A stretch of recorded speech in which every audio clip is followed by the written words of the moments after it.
On va parler de loft maintenant, de loft et d'espace ouvert dans la métropole lilloise. Un magnifique livre que nous présente Anne ce matin, Anne Martel. Des photos, des textes et surtout une bonne dose de jalousie. On les veut tous, ces lofts. Bonjour Anne. Bonjour à tous. Qu'est-ce qu'ils sont beaux, hein? Ah, ils sont magnifiques, oui, effectivement. Des lofts, quand on imagine loft, on pense espace, on pense lumière, on pense matériaux.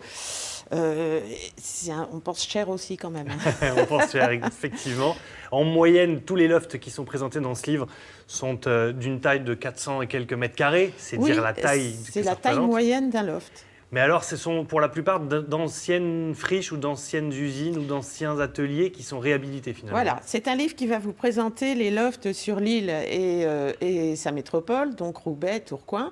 Alors d'abord, on va commencer avec l'île où on va trouver des lofts qui vont être installés dans des anciennes menuiseries ou dans des anciens garages, donc des choses plutôt de centre de ville. Hein, et, ou des anciens artisans. Mais une surface quand même qui va être de moyenne 400 mètres carrés. D'où vient l'origine du mot loft? Qu'est-ce que ça veut dire loft exactement? Le loft, c'est né aux États-Unis dans les années 50-60 où les artistes désargentés ont cherché des endroits et des friches pour s'installer, pour pouvoir se loger à moindre frais et aussi pouvoir loger leurs œuvres. Souvent, c'était des peintres, des sculpteurs qui avaient donc besoin de volume. Et de fil en aiguille, eh bien, c'est devenu branché, c'est devenu à la mode et ça s'est exporté. Et sur l'île, ça a commencé dans les années 80 où il y a eu des anciennes usines, des anciens ateliers qui ont commencé à être adaptés, transformés en loft.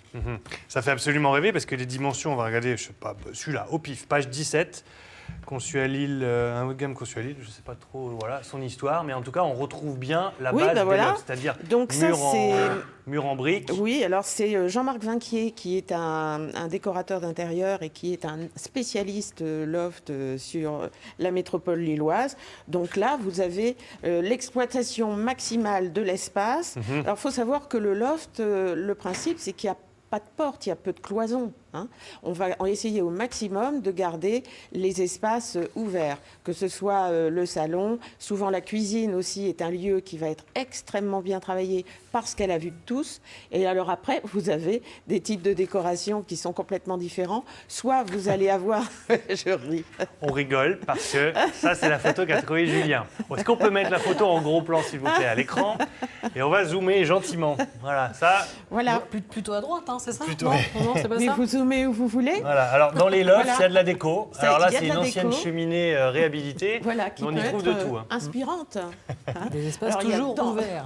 Dans le livre pour les femmes, il y a d'autres pages où vous verrez Quelle également page? Allez-y, parce qu'on va faire plaisir à tout le monde. Ça, je ne sais plus où elle est. Il faut demander à Chantal, notre maquilleuse. Je crois qu'elle l'a repérée. La maquilleuse qui me l'a indiqué.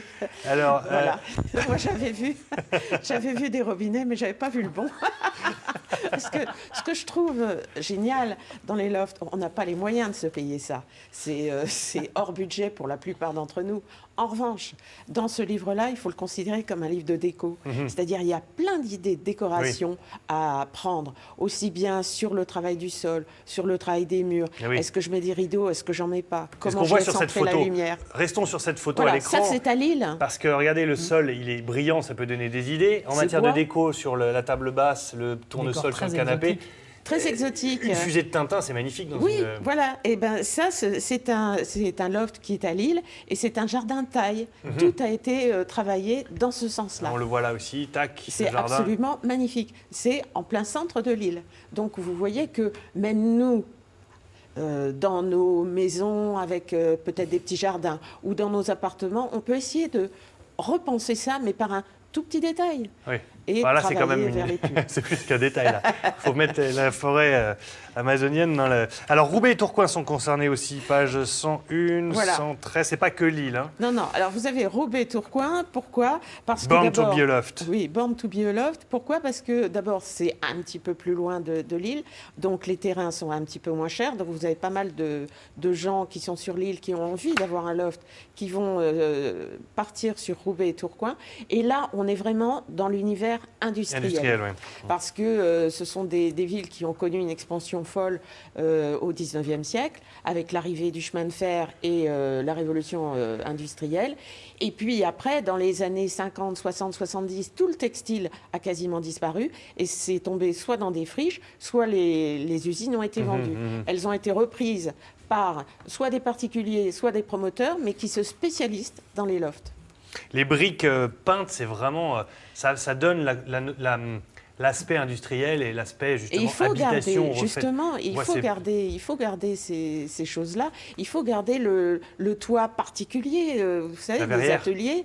Et il faut garder. Là, la jeune femme est dans son bureau, mais elle a mis un ancien meuble des PTT qui servait à trier le courrier. Ce sont des choses comme ça de récup. Et tout ça, quand on trouve dans les dépôts-ventes ou sur les sites de vente entre particuliers, tout ça, ça coûte souvent moins cher que les gros meubles suédois notamment, qui ne durent pas forcément longtemps et qui sont beaucoup moins jolis. Et qui ça a beaucoup plus de choses à raconter, ça. Voilà, ça n'a pas de charme, ça n'a pas d'histoire. Tandis que là, vous récupérez un vieux meuble, vous le retapez vous-même ou vous le faites retaper par un copain. Il y a toujours quelqu'un dans l'entourage qui sait travailler ça.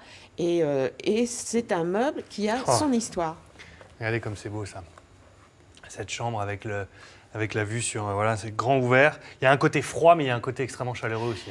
Alors, le froid est travaillé... C'est un petit peu le reproche qu'on fait au loft. Ça fait partie du charme industriel. Ça fait partie peut-être du charme industriel, mais alors il faut être équipé avec des polaires. Mais généralement, le plancher étant... le sol est en béton ciré et il y a un chauffage qui court en dessous.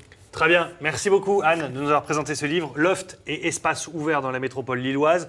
Ça donne envie, ça fait rêver, mais c'est juste déjà beau à regarder. Et rien que pour ça, on est content de l'avoir présenté. Merci beaucoup, Anne. Merci.